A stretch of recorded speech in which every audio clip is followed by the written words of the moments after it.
ഇത് നല്ല സൂപ്പർ കറിയാണ്. ആവശ്യക്കാർ ഉണ്ടാക്കുക. ഞാനിത് വളരെ ഭംഗിയായിട്ട് ഞാൻ നിങ്ങൾക്ക് മനസ്സിലാകുന്ന രീതിയിൽ ഞാനിത് നിങ്ങൾക്ക് പറഞ്ഞ് മനസ്സിലാക്കി തന്നിട്ടുണ്ട്. ഇഷ്ടമുണ്ടെങ്കിൽ വെക്കുക, കഴിച്ചു നോക്കുക, എന്നിട്ട് അഭിപ്രായം പറയുക. ഇത് കണ്ടിട്ട് ആർക്കും മനസ്സിലാകാതെ ഉണ്ടെന്ന് ഒരിക്കൽ ഒന്ന് കമൻസ് ഇടുക. ഞാൻ ഒന്നുകൂടി നിങ്ങൾക്ക് അത് പ്രൈവറ്റായിട്ട് പറഞ്ഞു തരാം. പിന്നെ ഇതൊന്ന് ഷെയറൊക്കെ ഒന്ന് ചെയ്ത് കൂട്ടുകാരെയൊക്കെ ഒന്ന് കാണിക്കുവാണെന്നുണ്ടെങ്കിൽ എൻ്റെ ഈ ഗോൾഡൻ ടേസ്റ്റി നിങ്ങളുടെ ഫ്രണ്ട്സിനെയൊക്കെ ഒന്ന് കാണിച്ചാൽ എനിക്ക് ഒത്തിരി സന്തോഷമായിരിക്കും. അതുകൊണ്ട് പ്ലീസ് ഹെൽപ്പ് മീ. കൂട്ടുകാരെയൊക്കെ ഒന്ന് കാണിച്ച് ഇതൊന്ന് ചെയ്യുക. പിന്നെ അവരോട് സബ്സ്ക്രൈബും കമൻസും ഒക്കെ തന്ന് ഈ അമ്മച്ചീനെ സഹായിക്കാൻ നിങ്ങളുടെ ഫ്രണ്ട്സിനോടും കൂടെ പറയുക. Okay, bye bye. High golden tasty കൂട്ടുകാരെ, പുതിയൊരു വീഡിയോയിലേക്ക് എല്ലാവർക്കും സ്വാഗതം. ഇന്ന് ഞാൻ ഉണ്ടാക്കാൻ പോകുന്നത് ഒരു പുതിയ വെറൈറ്റി തീയലാണ്. അതിനായിട്ട് ഞാൻ ഇത്രയും കൊഞ്ച് എടുത്തിട്ടുണ്ട്. ഇനി ഇതിനെ ഞാൻ ഒരു ഇച്ചിരി മുളക് പൊടി, പിന്നെ ഒരു ശകലം മല്ലിപ്പൊടി, ലേശം കുരുമുളക് ഇത്രയും ഇട്ടിട്ട് തിരുമ്മി ഒരു ചുള പുളിയും ചേർത്ത് ഇതിനെ ഒന്ന് പറ്റിച്ചെടുക്കണം. കാരണം ഇത് നമുക്കിപ്പോൾ ഇത് എണ്ണയിലിട്ടങ്ങ് വഴറ്റാമെന്ന് വിചാരിച്ചാലുണ്ടല്ലോ അതങ്ങ് ഉണങ്ങിപ്പോവും. പിന്നെ നമുക്കത് ഉള്ളി കൂട്ടാനൊക്കെ ഇച്ചിരി ബുദ്ധിമുട്ടാണ്.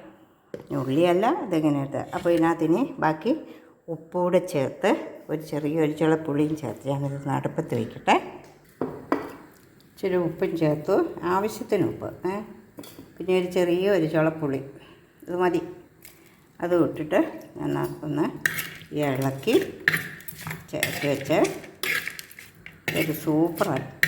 പിന്നെ തീയലാണ്. ചോറിനോ ചപ്പാത്തിക്കോ ഒക്കെ നമുക്ക് കഴിക്കാൻ പറ്റിയൊരു തീയലാണ് ഞാനിപ്പം വെക്കുന്നത്. അപ്പോൾ ഈ വെള്ളത്തിൽ ഇതങ്ങോട്ടൊന്ന് വേകട്ടെ. പതുക്കെ ഇതായിട്ട് നേക്കെ വെള്ളം ഒഴിച്ച് ഒരു ഗ്ലാസ് വെള്ളം അത്രയും കണക്കൂട്ടിയാൽ മതി. അപ്പോൾ ഇത് ഒന്ന് വേകട്ടെ. എണ്ണയിൽ കിടന്ന് വെന്ത് കഴിഞ്ഞാൽ അത് കടിച്ച് പറിക്കട്ടെ. അപ്പോൾ ഇത് ഞാൻ കരിയാപ്പിലയും കൂടി ഇടുവേ. കരിയാപ്പില ഇട്ടു. ഇപ്പോൾ എല്ലാം ചേർന്ന് ഇനി അതൊന്ന് വേകട്ടെ. ഒരുപാട് വെള്ളം ചെമ്മീൻ ഒരു അധികം വെന്താലും ചെമ്മീൻ ചവച്ച് കഴിക്കാൻ ബുദ്ധിമുട്ടാണ്. അതിനൊരു ചെറിയൊരു പ്രായമുണ്ട്. ആ സമയം വരെ ആ ചെമ്മീൻ ഒരു 5-6 മിനിറ്റ് ഇരുന്നാൽ മതി. അപ്പോഴത്തേക്ക് ഈ ചെമ്മീൻ വെള്ളവും പറ്റി അത് നന്നായിട്ട് ചേരും. ഓക്കെ, ആ വെള്ളം നല്ലതുപോലെ പറ്റി. ഇനി ഇത് വാങ്ങുവാണേ. ഓഫാക്കി അടുത്തതായിട്ട് ഞാൻ ഈ ചട്ടി അടുപ്പത്ത് വെച്ചു. ഒരു ചട്ടി അടുപ്പത്ത് വെച്ചു. ഇനി നമുക്ക് അടുത്ത ആ ചെമ്മീൻ്റെ കൂടെ ഞാനിടുന്ന സാധനമാണിത്. ഇത് ഒരു കൈക്കകത്ത് കൊള്ളുന്ന ഉള്ളി, ചെറിയ ഉള്ളി കീറി വെച്ചിട്ടുണ്ട്. നടുവേ കീറിയതേ ഉള്ളൂ, അതങ്ങ് ഉടഞ്ഞ് ചേരരുത്. പിന്നെ ഒരു 2 പച്ചമുളക് എടുത്തിട്ടുണ്ട്. പിന്നെ ഒരു കതിർപ്പ് കരിയാപ്പില, ഒരു ചെറിയ വെള്ളപ്പാവയ്ക്ക, ഇത്തിരി കയ്പില്ലാത്ത ഒരു പാവയ്ക്ക ഞാൻ എടുത്തിട്ടുണ്ട്. പിന്നെ ഞാൻ എടുത്തിരിക്കുന്നത് ഒരു 3 വെളുത്തുള്ളി, 2-3 ഞുറുക്കി, 3 അല്ലി വെളുത്തുള്ളി, ഒരു ചെറിയ പീസ് ഇഞ്ചി എടുത്തിട്ടുണ്ട്. പിന്നെ ആ കൂടെ ഞാൻ ഒരു 2 കൊത്ത് തേങ്ങായും എടുത്തിട്ടുണ്ട്. ഇത് നമ്മുടെ സാധനം എത്രയുണ്ടോ അത്ര കണ്ട് നമുക്കിത് ഉപയോഗിക്കാം. അപ്പം നമ്മൾ ആദ്യമായിട്ട് ഈ തേങ്ങ ഒന്ന് പതുക്കെ ഒന്ന് വറുത്ത് എടുക്കണം. കാരണം തേങ്ങായ ഇത് എല്ലാം കൂടെ ഒന്നിച്ചിട്ട് കഴിഞ്ഞാൽ തേങ്ങായ നല്ലോണം മൂത്ത് കിട്ടിയില്ല. ഒരു ശകലം ചുവപ്പ് നിറം ആകുന്നവരെ നമുക്കിത് ഒന്ന് വഴറ്റിയെടുക്കാം. ഇത് ഒന്ന് ചുമന്നു. ഇനി ഞാൻ എടുത്ത് വെച്ചിരിക്കുന്ന മുഴുവൻ സാധനങ്ങളും ഇതിനകത്തൊന്ന് ഇടുക. പിന്നീട് ഈ എണ്ണയ്ക്കകത്തിട്ട് ഒന്ന് ആകട്ടെ. ഇനി ഇതിനകത്ത് ഞാൻ ഇതിനാവശ്യമുള്ള ഉപ്പും മഞ്ഞളും ചേർത്ത് എന്നുവെച്ചാൽ ഒരു ശകലം മഞ്ഞൾ നമ്മളിപ്പോൾ ഇത് ഒരുമാതിരി മൂത്തു, നല്ലോണം മൂത്തില്ല, ഒരുമാതിരി. അപ്പോൾ ഞാനിനി ഈ പിന്നെ ഇതും കൂടെ ഇതിനകത്തോട്ട് ചേർക്കുവാണേ.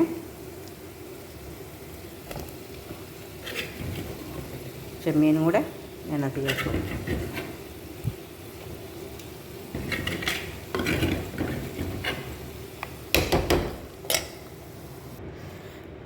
നമ്മുടെ പാവയ്ക്കയും ചെമ്മീനും ഒക്കെ നല്ല സൂപ്പറായിട്ട് എന്തോ ഒരു മുറി തേങ്ങ വറുത്ത് ഞാനിങ്ങോട്ട് അരച്ചെടുത്തു. തേങ്ങ വറുക്കുമ്പോൾ അതിനകത്ത് ഞാൻ കുറച്ച് ചുവന്നുള്ളി അരിഞ്ഞിട്ട് പിന്നെ 2-3 കതിർപ്പ് കരിയാപ്പില ഇട്ടിട്ടാണ് ഞാൻ വറുത്തത്. ബ്രൗൺ നിറത്തിൽ ആകണം ഇത് അരച്ച് വരുമ്പോൾ, ഇതേ കളറിലാകണം, എന്നാൽ കരിഞ്ഞും പോകരുത്. ഓക്കെ. പിന്നെ ഒരു നെല്ലിക്ക വലുപ്പത്തിൽ, ഒരു കുഞ്ഞു നെല്ലിക്ക, നാടൻ നെല്ലിക്ക, നമ്മുടെ നാട്ടിലെ നാടൻ നെല്ലിക്ക വലുപ്പത്തിൽ ഇതെടുത്തിട്ടുണ്ട്. പുളി എടുത്ത് ഞാൻ വെള്ളത്തിലിട്ടതാണ്. ഇനി അതിനാവശ്യമായ ചാറ് ഈ പുളിവെള്ളം കൊണ്ടാണ് ചെയ്യുന്നത്. വെള്ളം തൊടാതെ ഞാനത് അരച്ചെടുത്തു. എന്നിട്ട് ഞാനിത് ഇതിനകത്തോട്ട് ചേർക്കുക. പിന്നെ ഇത് ഇച്ചിരി ചാറൂടെ നമുക്കാക്കാം, അല്ലെങ്കിൽ തണുത്ത് കഴിയുമ്പോഴത്തേക്കും നമുക്ക് അപ്പടി കൊഴുത്ത് ഇരിക്കും. ഞാൻ ഇച്ചിരി ചാറുകൂടി ചേർത്തു.